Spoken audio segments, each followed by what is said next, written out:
Alright guys, so the tools we're going to need for this job, of course we're going to need the alternator. The stock alternator for this vehicle is 135 amps. This one happened to be 160 amps. That's what they had in stock. It's going to work the same. They do come with a pulley. Some don't. So what's in the package is your alternator and get this thing out of here. There we go. And it does come with a pulley. Okay, if you get these at your local AutoZone or O'Reilly's or whatever, usually they have lifetime warranty on them. So make sure you register the information with them so you can replace this in the future if you want to. So the tools we're going to need for this job: ratchet wrench. You need a 1/2 inch socket, 13 millimeter socket, a 5/8 socket, and a 15 millimeter socket. Now, if you were to replace the belt, this is the belt number you're going to need. In this case, I do not need to replace the belt. The only reason why I picked that up is because my wife called me and said she heard a horrible noise in the engine and the battery light came on. So I either assumed it was this or the alternator. Upon opening the hood, I found out the belt's just fine. The alternator's the problem. So let's go over to the vehicle and take a look at what's going on. Okay, so there's a few things that can go wrong with your alternator. Your pulley can go bad, the bearings inside may go bad, and if that's the case, you're going to hear a loud whining noise, and more than likely you're not getting full charge because it's just slipping, it's not making the connection. The other way is your windings actually will ground out to the frame and then burn up the windings to the point where you will not create electricity to charge your battery. In this case, when I started it up, I heard a loud whine and almost sounded like a supercharger when you got on the throttle, but that's the bearings. So in this case, I'm going to be replacing the the alternator, and we'll go from there. Now, if you notice that your battery level is not charging at any point on your dash, usually it's going to come back to your alternator. Your battery, all it does is help circulate the power through the car. Now in older vehicles, you could start the car, remove your positive lead, okay?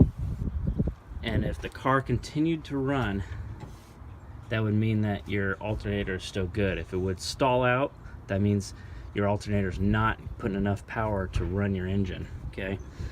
Newer cars, electronics and all that, they do not recommend it. I don't know why, but they just do not recommend that. So, like I said, there's two ways to check. If your bearing's bad, it's obviously noise. If it's shorted out, what you're gonna do is get a multimeter out. Obviously unhook your power. You're gonna put the positive to the red side of the multimeter, red line to the red battery cable. The other side you're going to go to ground. Okay, so I went ahead and got my multimeter out. I'm going to show you what's going on. A lot of times you'll get both, if not just one noise. In this case, I'm going to take the battery lead off of the battery. Otherwise it will go to ground eventually. And then I'm going to take this lead off of the alternator, and then I'll test from ground to the positive lead of the alternator to see if it's grounded out. If not, the only issue I have is a bad bearing, and which case is not allowing the battery to charge. So let's go ahead and get this bolt off, which happens to be the 13 millimeter. There you go, 13 millimeter. So we'll get that off and then we'll test it out. So you're gonna take this lead off, and then you're also gonna take this back connector off. There's just a little red tab that you got to pull up on. So once that little red tab is pulled out, you can disconnect this line just by pushing down on this top piece.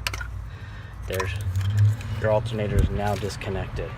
So now what we're going to do is we're going to hook, like I said, to the ground and to the top post of the alternator. So what you're going to hear is two things.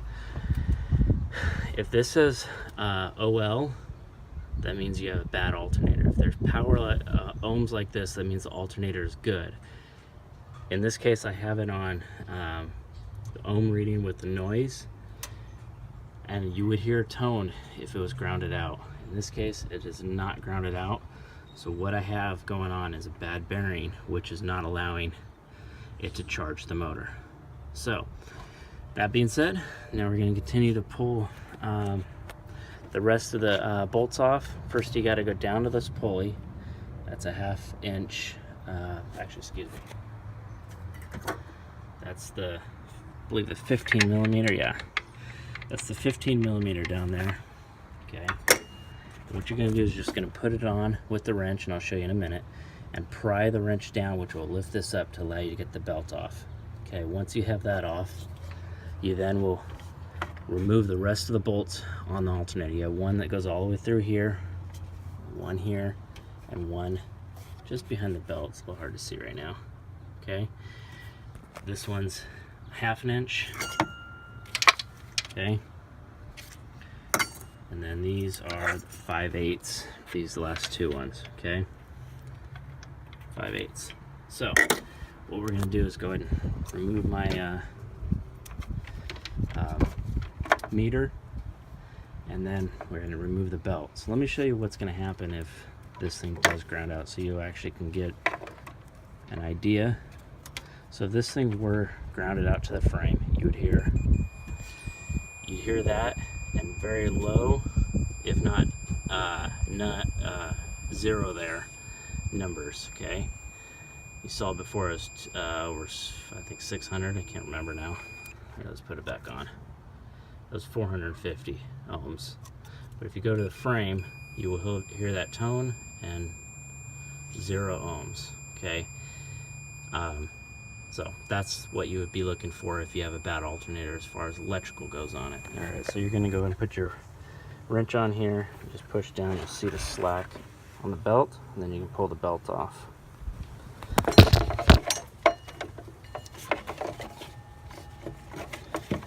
Alright, you don't need to remove the belt completely because you're just removing your alternator. So now we're going to remove this bolt, and that bolt. Alright, so to remove it, you're just going to get a screwdriver on one side, pry it up. It's going to be a little tight, so go ahead and give it a good tug.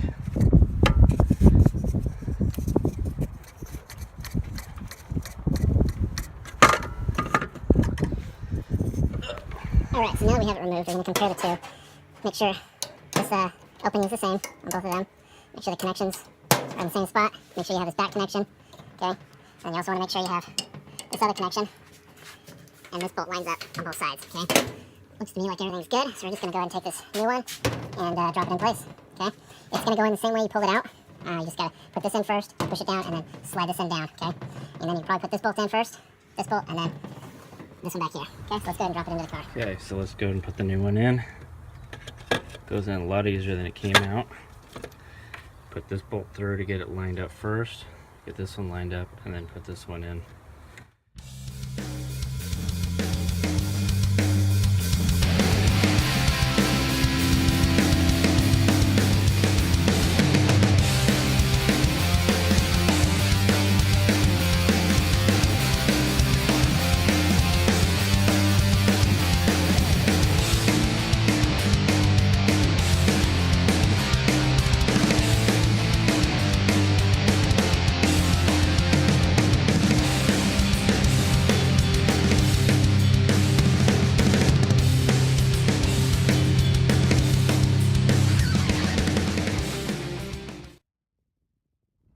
So the last thing you guys want to do is check to make sure your belt is seated before you fully start it.